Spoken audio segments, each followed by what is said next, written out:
가정의 달 5월이 시작되었습니다. 그리고 첫째 주 오늘은 어린이 주일이 되겠습니다. 우리 주일학교 어린이들에게 많은 관심을 가져주시고요. 또 우리 수고하시는 우리 주일학교 유치부, 유년부, 초등부, 또 부장 이하 모든 주교 목자들을 위해서 기도해 주시고 많이 격려해 주시면 고맙겠습니다. 코로나19 바이러스 사태를 우리가 살면서 어느 때보다도 가정의 중요성, 가족의 중요성을 느끼게 됩니다. 가정의 달을 맞이해서 다윗의 가정사를 생각하면서 우리 가정이 건강한 가정이 되는데 많은 참고가 되면 좋겠습니다. 지난주에는 다윗이 압살롬과의 전쟁에서 이겼지만 아들 압살롬이 죽었다는 그 사실에 매우 크게 슬퍼하는 아버지 다윗의 마음을 생각했습니다. 오늘 읽은 본문에 보면 다윗이 압살롬의 죽음에 매우 슬퍼하고 있었기 때문에 그것을 아는 군사들이 분명히 전쟁에서는 이겼는데 기뻐하지 못하고 진 것처럼, 패한 것처럼 고개를 푹 숙이고 맥없이 다 집으로 돌아왔어요. 이것을 본 요압 장군이 다윗에게 가서 건의를 했습니다. 왕이시여, 이제 그만 우십시오. 계속 울고만 있으면 안 됩니다. 왕과 가족을 위해서, 나라를 위해서 수고한 군사들을 위해서 위로해 주십시오. 그렇게 건의를 했어요. 여기까지는 요압의 건의가 대단히 좋아요. 그런데 그 다음이 문제예요. 만일 왕께서 계속 울고만 있다면 군사들이 오늘 밤에 다 왕을 떠날 것입니다. 그러면 지금까지 왕이 도망다니고 어려움을 당했는데 그것보다 더 많은 어려움을 당할 겁니다. 협박성 건의를 했습니다. 그것은 요압 자기 자신도 왕을 떠나겠다는 것을 포함한 말입니다.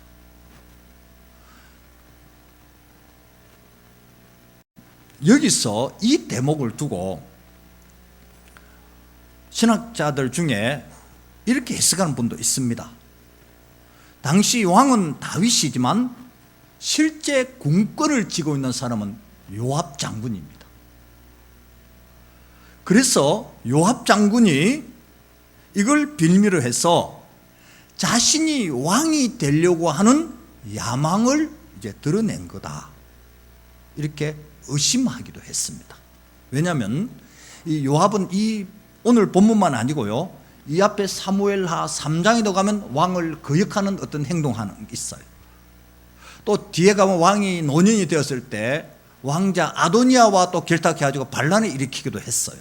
이런 종합적으로 보면 이때 이 요압의 행위는 자기가 힘을 믿고 군권을 쥐고 있으니까 왕이 되려고 하는 야망을 드러냈다, 이렇게 의심하는 학자도 있다는 겁니다.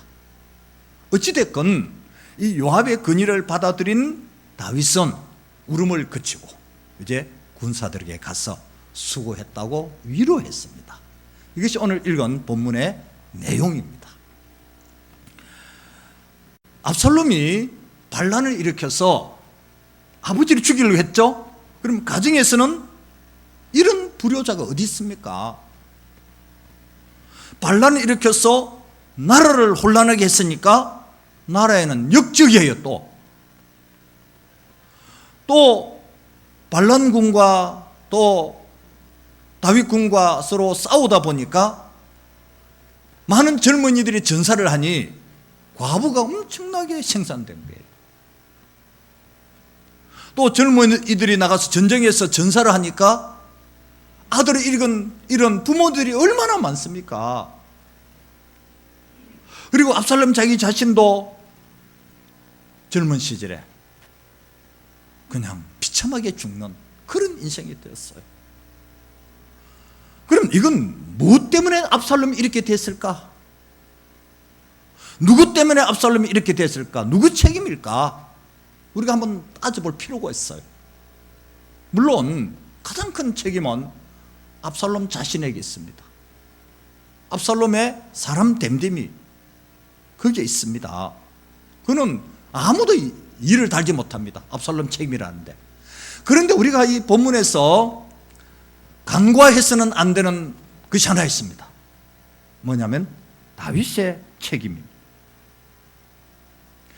많은 목사님들이나 또 설교자들이 다윗의 존재만 자꾸 이야기를 하니까 다윗의 이 안 좋은 점은 숨겨져 있어요. 사실은 다윗의 안 좋은 점도 많이 있습니다. 인간이기 때문에. 그럼에도 하나님께서 다윗을 성군으로 세우시고 은혜 주시고 왕조를 이어가도록 한 것은 하나님의 전적인 은혜인 줄 믿습니다. 간과해서 안 되는 일, 다윗의 책임. 그 다윗의 책임은 뭘까? 자녀들을 신앙으로 제대로 키우지 못한 책임입니다. 압살롬도 다윗이 제대로 키웠다면, 제대로 가르쳤다면 그런 반란의 수계가 안 됩니다. 불효자가 안 됩니다. 나라에 슬픔을 안겨주는 사람이 안 됩니다. 이것은 부모로서의, 아버지로서의 다윗의 전적인 책임입니다. 오늘 이 부분을 제가 여러분에게 말씀을 드릴 겁니다. 가정에 다르기 때문에 제가 깊이 묵상을 하다 보니까 이것이 깨달아지더라고요. 우리는 여기서 부모인 내가 우리 자녀들, 후손들에게 무엇을 물려줘야 될 것인가? 진정 우리 후손들을 사랑하고 우리 자녀들을 사랑한다면 내가 무엇을 유산으로 물려줘야 될 것인가? 깊이 생각하게 됩니다. 먼저 첫 번째 생각할 것은 저절로 물려받는 유산이 있습니다. 물려주려고 해서가 아니라 그냥 저절로 자녀들에게 물려지는 거, 저절로 자녀들이 물려받는 거, 그런 게 있어요. 부모가 자녀에게 절대로 물려줘서는 안 되는 세 가지, 이런 글이 있더라고요. 여러분 인터넷에 찾아보면 이게 나와요. 부모가 자녀에게 물려주지 말아야 할 세 가지. 지금 찾지 마세요. 나중에 집에 찾아보세요. 첫 번째는 부모의 빚. 부모가 빚진 것을 자녀에게 물려주면 안 돼요. 부모 때 해결해야 돼요. 두 번째는 부모의 노후생활비. 우리 부모님들이 자녀들에게 노후생활비 대달라. 그거 물려주면 안 됩니다. 세 번째는 부모의 간병비. 이 세 가지는 자녀에게 물려주지 마라. 그리고 그 글의 결론이 뭐냐면 이것을 자녀에게 물려주지 않기 위해서 열심히 살자. 열심히 준비해야 된다. 그게 결론이었어요. 인생에 30 사이클이라는 글도 있습니다. 저는 제가 이것을 트리플 30라고 30이 3개다. 트리플 30라고 제가 설명드린 적이 있습니다. 그런데 이것은 30 사이클이에요. 인생이. 태어나서 30년은 부모의 도움으로 사는 기간, 부모의 도움으로 자라면서 공부를 하고 기술을 연마하는 기간이란 말이죠. 전체로 부모 도움이죠.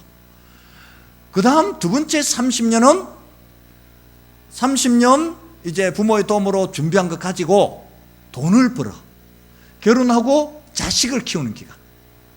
이게 그 다음 30년이에요. 그리고 마지막 30년, 이제 60대 70 그래 되겠죠. 90까지 가겠죠. 이때는 그동안에 번 돈을 쓰면서 봉사하면서 의미 있게 은혜롭게 지내야 된다. 이것이 이 글의 내용이에요.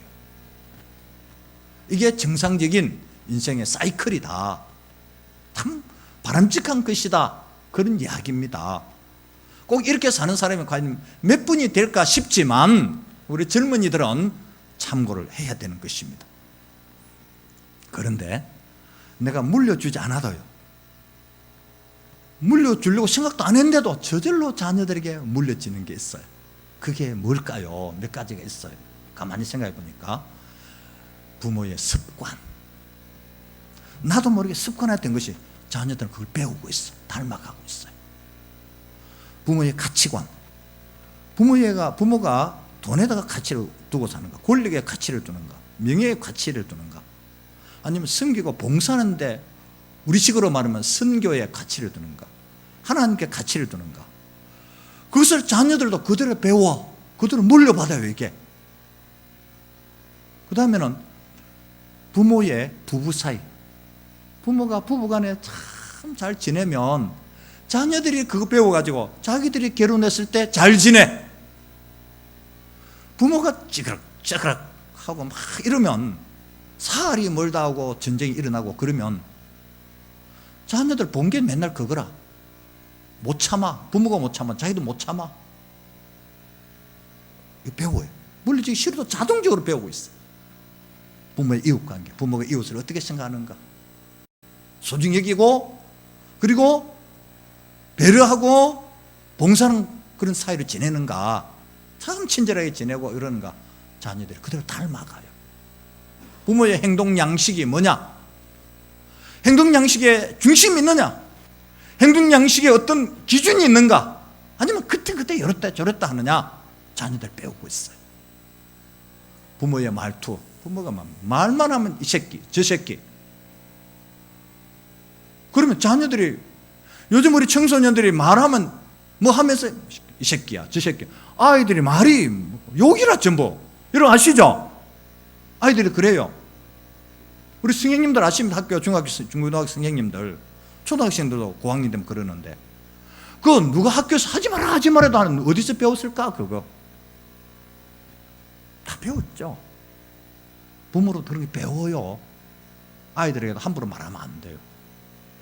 부모의 신앙, 부모가 어떻게 하나님 섬기고, 예배를 어떻게 여기고, 교회를 어떻게 여기고, 교회 직분을 어떻게 여기고, 이런 다 자녀들이 보고 있습니다. 또 자녀들이, 우리 부모님들은 교회 가면은 목사님, 전도사님, 교육자들을 어떻게 생각하는가, 자녀들 다 알고 있습니다. 다 배우고 있습니다. 의도적이든 아니든 자녀들은 지금 물려받고 있어요. 저절로 물려받고 있어요. 저절로 배우고 있어요. 우리가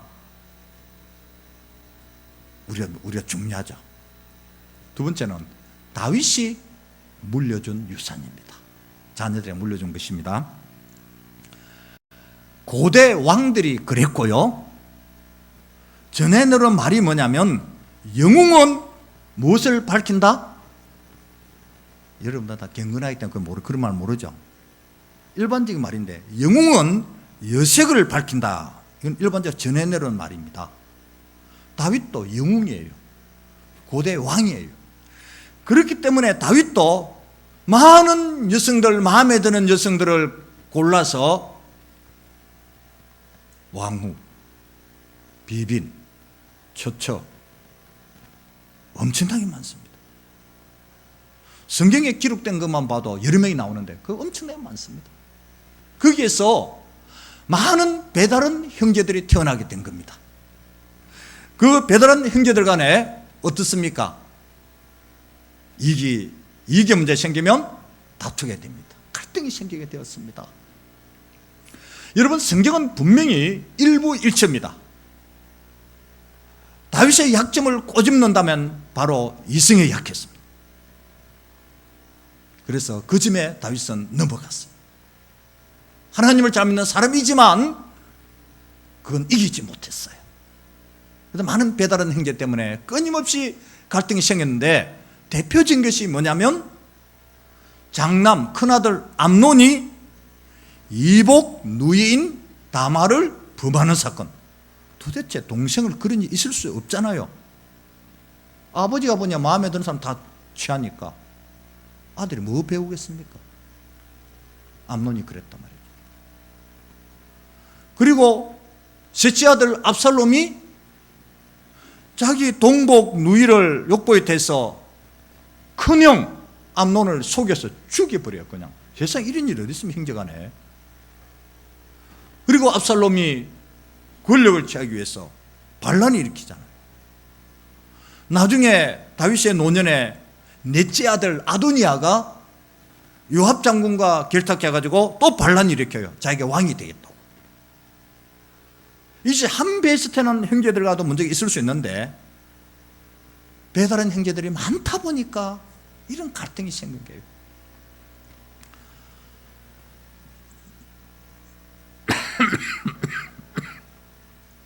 여러분, 여기서 다윗이 이런 많은 여성을 거느리고 많은 배다른 자녀들을 두고 물려준 게 무엇일까?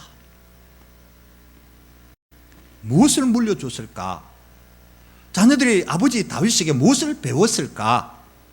가만히 따지고 보면 안 좋은 것만 배웠어요. 힘을 이용해서 내가 마음에 드는 여성을 취하면 된다는 것, 그것이 암논의 사건입니다. 다말을 취하는 사건. 다윗이 그랬으니까. 권력을 얻기 위해서는 수단 방법을 가리지 않는 것, 압살롬이 바로 그걸 하는 것입니다. 아도니아도 그랬고요.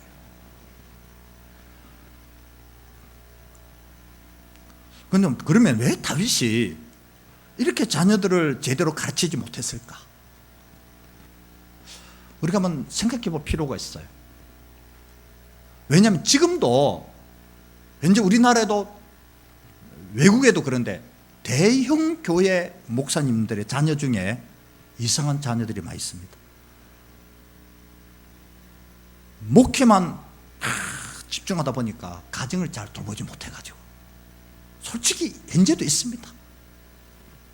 작년에 해도 인천의 모 교회 또 아들 때문에 막 그런, 우리 후배인데, 제 후배인데 그런 목사님 계셨잖아요. 자녀 때문에. 그럼 다윗은 왜 자녀들을 이렇게 제대로 가르치지 못했을까? 그거는 배다른 형제들이 많다 보니까 한 명 한 명 불러다가 제대로 맨투맨식 교육을 할 수가 없잖아요. 편애한다 그러고 안 되잖아요. 또 사울에게 쫓겨 다니다 보니까 언제 자녀 교육 시킵니까? 도망자인데.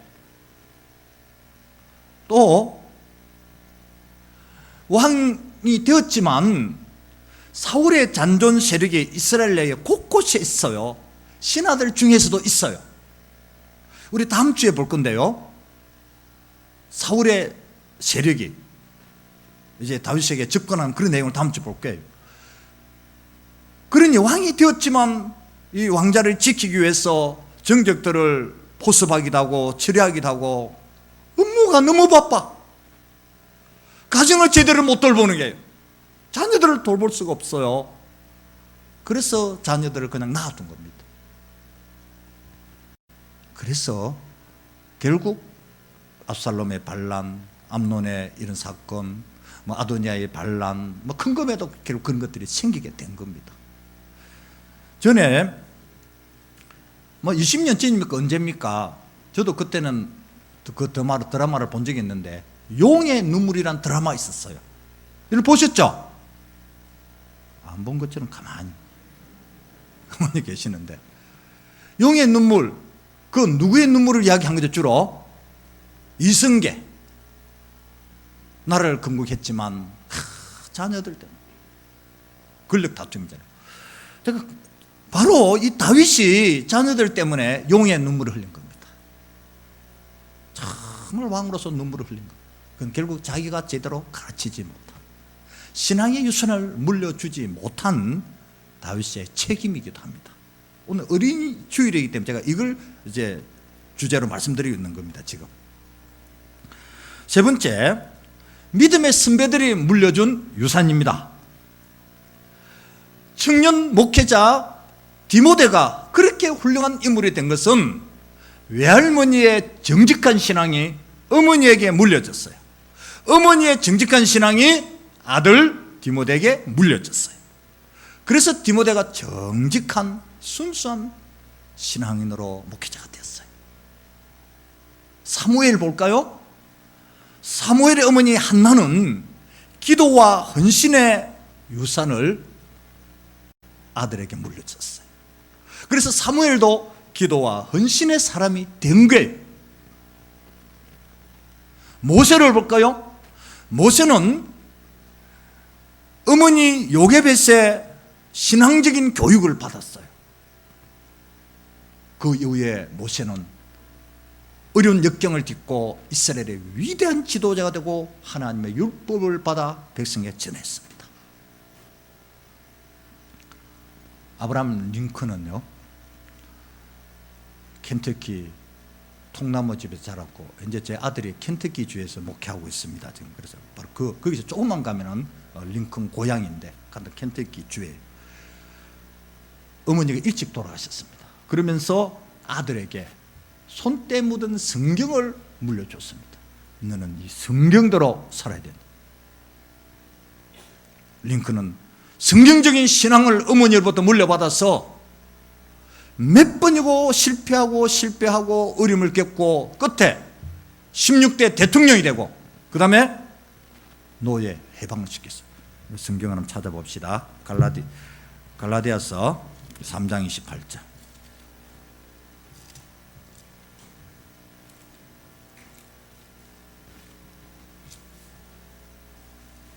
이는 우리가 링컨이 어머니로부터 성경적인 신앙을 물려받았고 그도 성경에 근거해서 노예 해방을 시켰어요. 링컨이 이 말씀을 근거했습니다. 갈라디아서 3장 28절.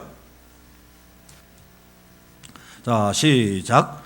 너희는 유대인이나 헬라인이나 종이나 자유인이나 남자나 여자나 다 그리스도 예수 안에서 하나이니라. 아멘. 피부 색깔이 다르다고 왜 주인이고 종이냐? 그리스도 안에서 다 하나인데. 그래서 이 말씀을 근거해서 링컨이 노예 해방을 시켰단 말이에요. 어머니로부터 성경을 물려받았기 때문에.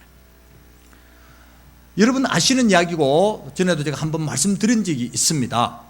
경북 어성 시골 교회에 한 연세 많은 집사님이 계셨습니다. 그 집사님은 새벽 일찍 일어나서 교회가 새벽 종을 쳤습니다. 땡그랑 땡그랑 새벽 종을 쳤어요. 그리고는 새벽 예배를 드리고 기도를 합니다. 그 다음에는 교회 마당을 씁니다. 마당을 쓸고 그 다음에는 목회자 사택에 물동이를 가지고 동네 우물에 가서, 여러분 옛날에 동네 우물은 동네 어디에 있죠? 중앙에 있어요. 아침 되면 동네 아낙네들이 다 여성들이 물길로 동네 우물에 나와 거기서 온갖 수다를 떨고 그래요. 그런데 이 집사님 생각은 사모님이 바로 그런 데 가면 구슬수에 오르기 쉽다. 그래서 집사님이 새벽기도 마치고 마당 쓸고 그 다음에 물동이 가져와서 물 기르다가 사택에 갖다 주기를 수년간 했습니다. 그게 그분의 신앙과 헌신이었습니다. 그 모습을 보고 자란 아들이 순수하게 자라서 신학을 하고 목사가 됐어요. 바로 여기 가야동에 있는 가야 제일교회 교회를 개척하시고 44년간 목회하신 오상진 목사님, 현재는 원로 목사님이십니다. 그분의 아들입니다. 그럼 그 인사 많으신 집사님의 큰 손자가 누군가? 서울 사랑의 교회 오정현 목사님입니다. 둘째 손자가 누군가? 대전에 가면 대덕 연구단지 쪽인 대전 세로남교회 오정호 목사님이십니다. 이제 신앙이 부모의 신앙이 계속 물려졌습니다. 여러분 예사로 생각하면 안 됩니다. 우리나라 회사, 제약회사 중에 큰 회사가 있습니다. 그 회사 이름은 종근당. 그 회사의 심볼 마크는 종 모양입니다. 그 제약회사가 그렇게 한 유래가 있습니다.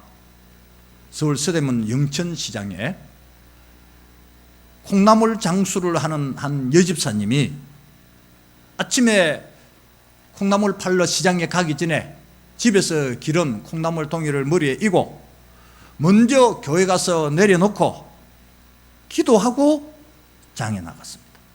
매일같이 기도하기를, 비록 가난해서 내가 물려줄 것은 없지만 하나님 아버지께서 우리 아들들 훌륭한 인물들 되게 해주십시오. 매일같이 기도했습니다. 그 아들들이 자라서 훌륭한 인물들이 되었어요. 그 아들 중에 한 명이 큰 제약회사 사장이 된 겁니다. 그 아들이 가만히 생각해 보니까 내가 이렇게 잘 된 것은 어머니의 새벽기도 덕분이다. 그래서 회사 이름을, 옛날엔 종 쳤잖아요. 그래서 종을 생각하고 종근당 이렇게 정했고, 그리고 회사의 심볼인 마크도 이제 종 모양으로 딱 만든 것입니다. 오늘 이 자리에도 자녀를 위해서 기도하는 부모님들이 많이 계십니다. 여러분, 당장 이루어지지 않았다고 지체되겠다 절대 낙심하지 마십시오. 계속 꾸준히 기도하면 언젠가는 하나님의 응답이 있을 줄 믿습니다. 여러분의 기도를 통해서 자녀들이 분명히 잘 될 줄 믿습니다. 콩나물 동이에 물을 줘야 콩나물이 자라듯이 우리는 기도를 계속 기도에 물을 줘야 우리 자녀들이 건실하게 자랄 수 있어요. 돈만 물려주면요 비정상적으로 자라게 됩니다. 비정상적으로. 마지막으로 우리가 물려줘야 할 유산이 뭘까? 현재 우리가 물려줘야 할 유산. 오늘 여기 자녀들은 결혼하면 물려줘야 되겠고, 현재는 자녀로서 부모로부터 물려받아야 될 것이 무엇인가? 자, 제가 물어보겠습니다. 여러분, 자 보시고요. 여러분 부모님으로부터 어떤 유산을 물려받았습니까? 지금 여러분은 자녀들에게 어떤 유산을 물려주고 있습니까? 앞으로 어떤 유산을 물려주고 싶습니까?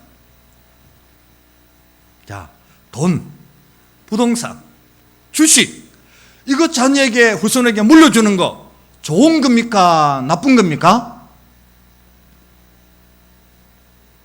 대답을 잘 안 하시는데. 그러면 객관식으로, 제가 잘 쓰는 객관식으로 돈, 부동산, 주식 물려주는 것이 자녀들한테 나쁜 거다 생각하시면 1번, 좋은 것입니다 하시면 2번이 되겠습니다. 자, 예하러 가십시오. 1번, 나쁜 겁니까? 예. 2번, 좋은 겁니까? 예. 그건 나쁜 거 아닙니다. 우리가 가능하면 우리의 자녀 후손들한테 돈도 많이 물려주고 부동산도 많이 물려주고 그 다음에 주식도 있으면 물려주고 해야 됩니다. 그건 나쁜 거 아닙니다. 그런데 제가 지금 말씀드리는 것은 그것만 물려주면 안 된다는 이야기입니다.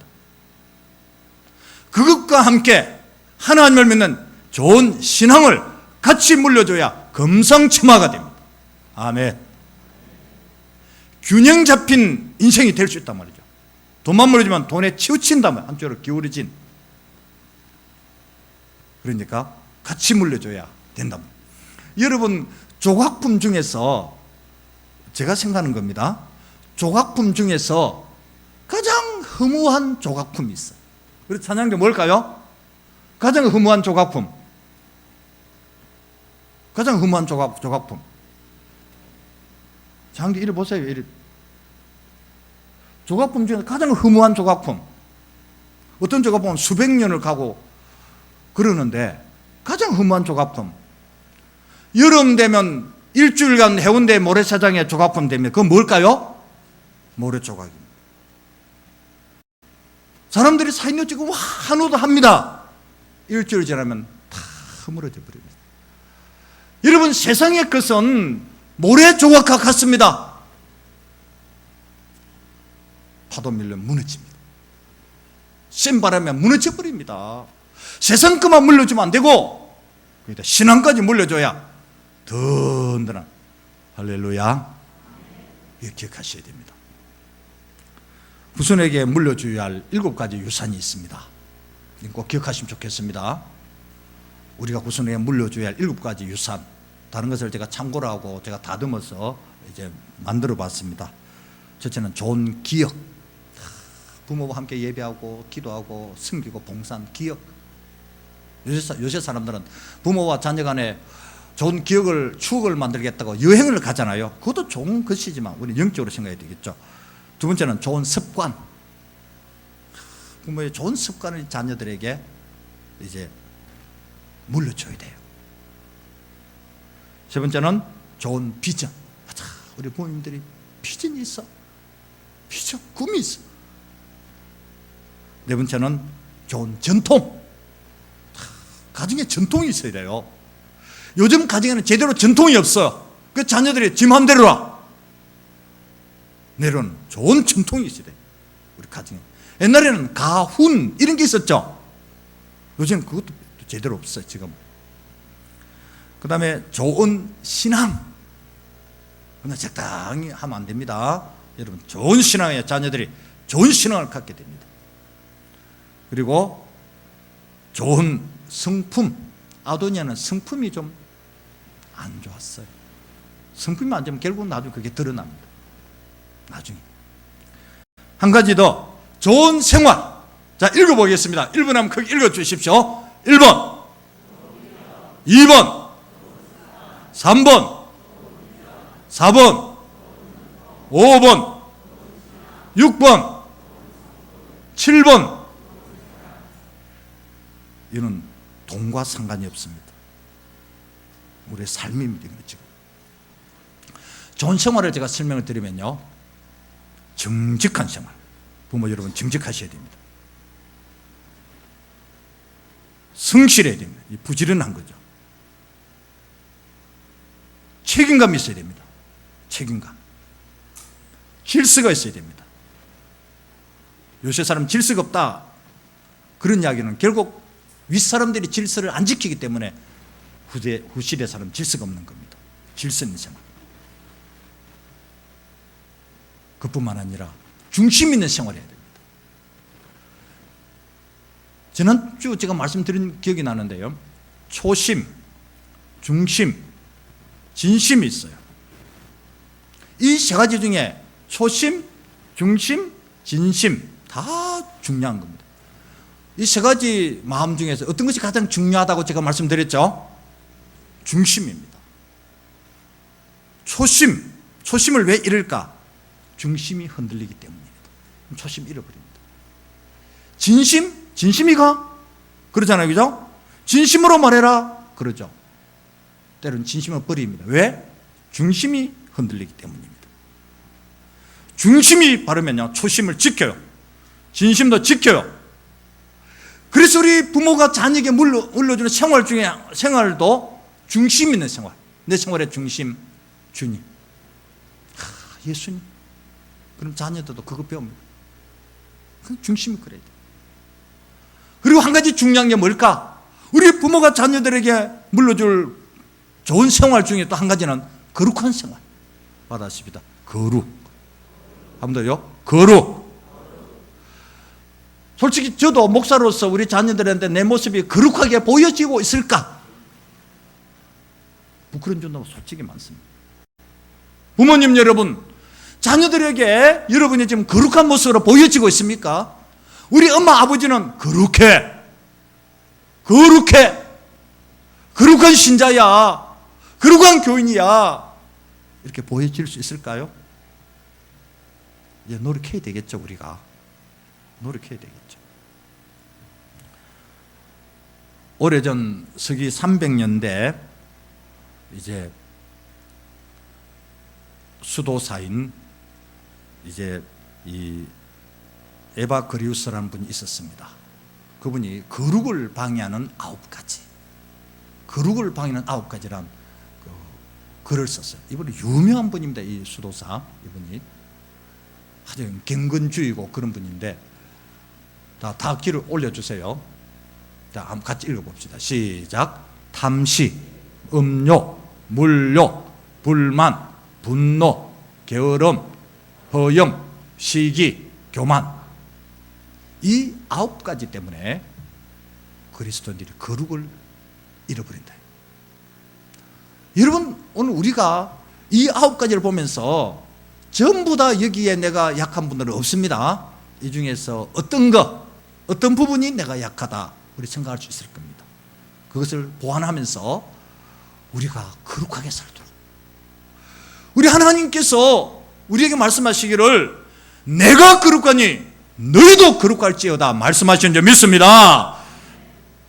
하나님께서 우리 가정을 보시고 아버지 내가 거룩하니 자녀인 너희 가정이 거룩한 가정이 되라 말씀하십니다. 그렇게 해야 됩니다. 거룩을 위해 힘써야 됩니다. 우리가 거룩하게 살 때요, 양심의 자유를 얻어요. 거룩하게 살 때 이웃과 섬김과 봉사로 관계가 좋아져요.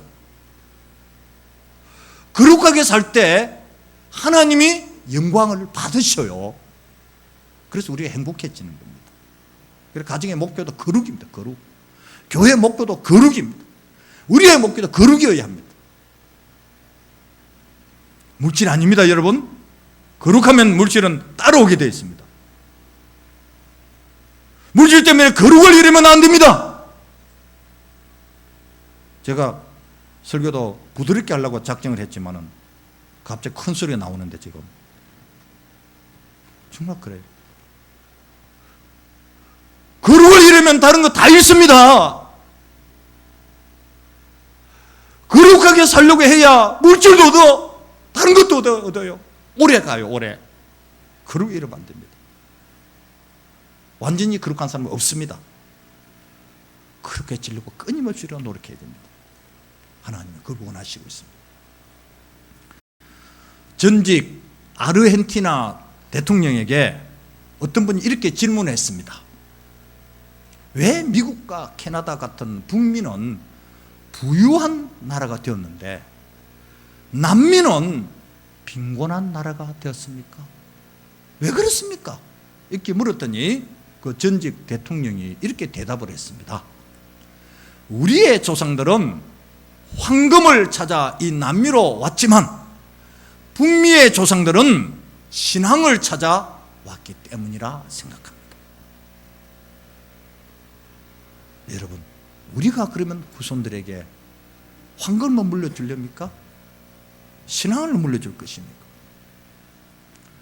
여러분, 우리는 의도적이든 아니든 무언가가 자녀들, 후손들에게 물려지고 있습니다. 그렇다면 정말 우리 자녀들, 후손들을 사랑한다면 내가 좋은 것 물려줘야 됩니다. 늦었다고요? 아닙니다. 지금부터 시작하면 됩니다. 지금부터 내가 노력하면 됩니다. 좋은 신앙을 물려받은 나라, 좋은 신앙을 물려받은 가정, 좋은 신앙을 물려받은 우리 자녀들, 하늘의 복을, 하나님의 복을 받을 줄 믿습니다. 우리 다 같이 크게 한번 해봅시다. 크게. 제가 오늘 이렇게 목청 높여서 말해도 긴가민가 하고 있으면 안 됩니다, 여러분. 정말 여러분 자녀를 사랑하신다면, 정말 자녀가 잘 되기 원하신다면 가슴이 막 불이 붙어야 됩니다. 불이 붙어야 돼요. 자, 크게 읽어봅 시작. 좋은 유산을 물려주는 부모, 좋은 유산을 물려받는 후손이 되자. 한 번 더 크게 시작. 좋은 유산을 물려주는 부모, 좋은 유산을 물려받는 후손이 되자. 아멘.